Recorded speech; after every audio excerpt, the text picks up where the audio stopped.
African spirituality, part explained by two great teachers of our traditions.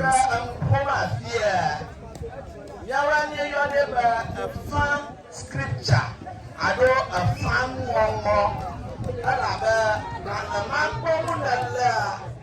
a fan yenatobioka anwadadi aki yefuchara le chalaba tobu na anye ko bibla omme da apa mafe oba adanyam blabla hokro adanyam blabla yeye majiba mana danyaba nsiam ni kana kola bibla blabla hokro ma nyato nya de bon toto nya kana ba bu wa lo ko troko wa susuba ma ga fifi nya ba ni ka wa nyelo ka ga nyela chefio ye o daga mo da karaka ye nya ba ni nya fio daga roshi na nya yida bibla na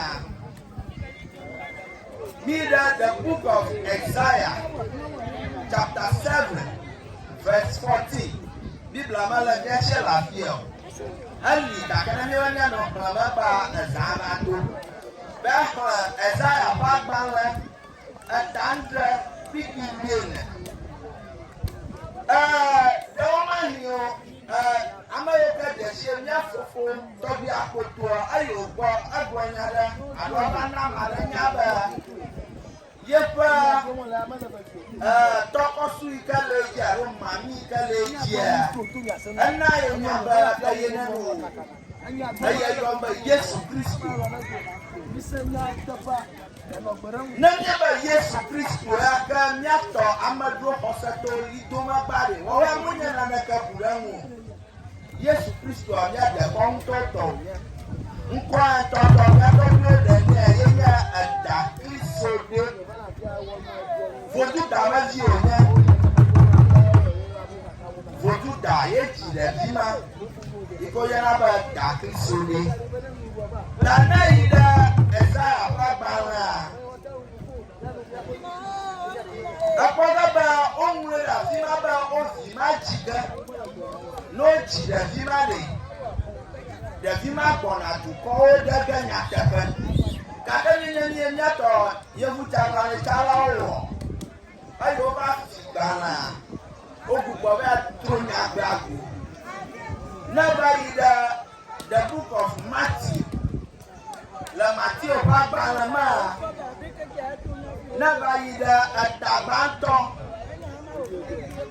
la fima oba agugbo na bia kolomba afanye Jesus Yamanya amakai to Jesus ani.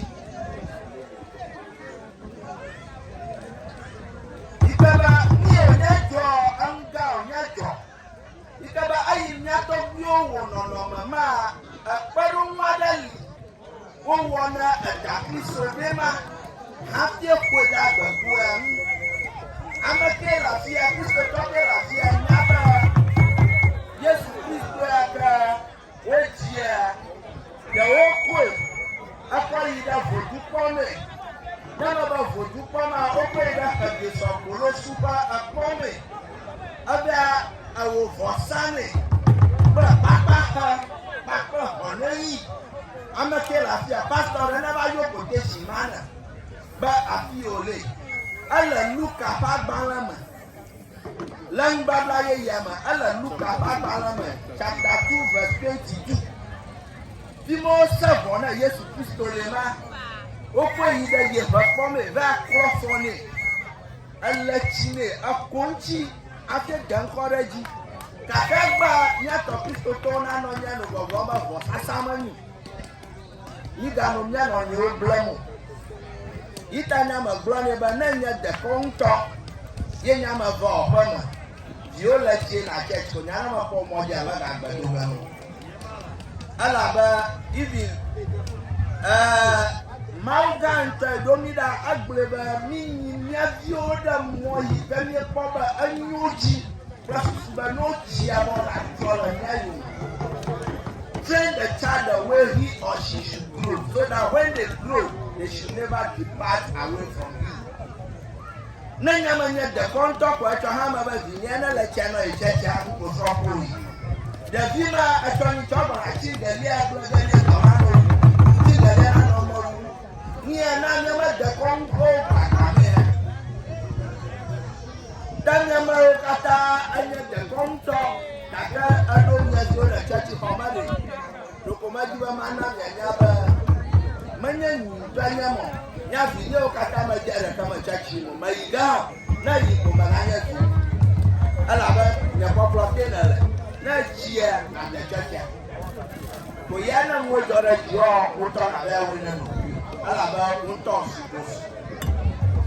da maga kukuna mashia gani ni mala nyashi da ko waga ko anwo lisa nyakwa dara nyako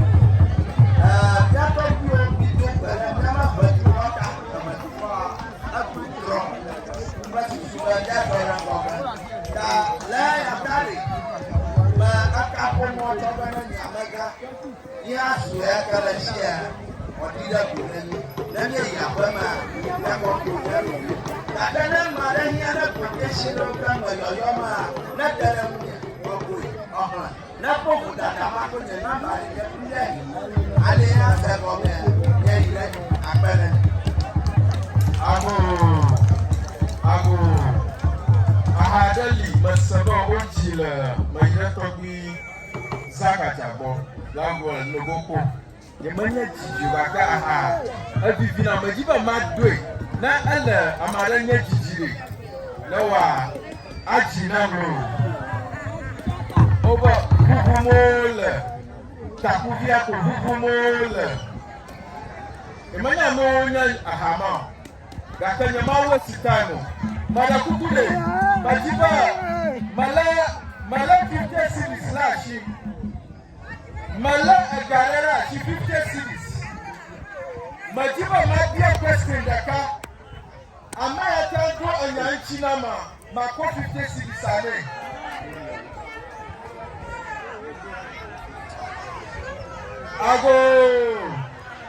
ago dodinaji la biblama magboba la nublabla khokhwama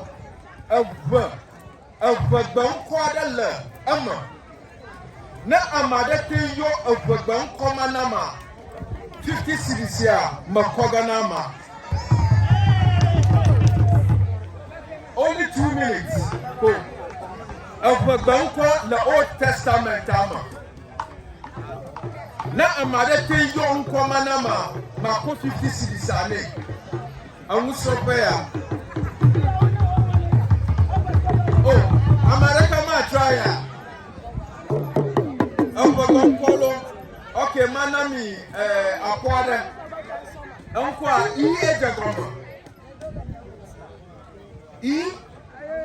ejagoma yevuba 3 letter words konya ma clue na manu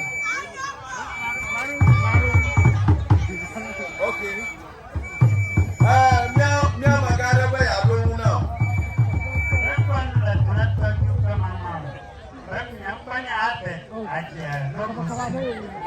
Ale mapata kwenye Akpoto to.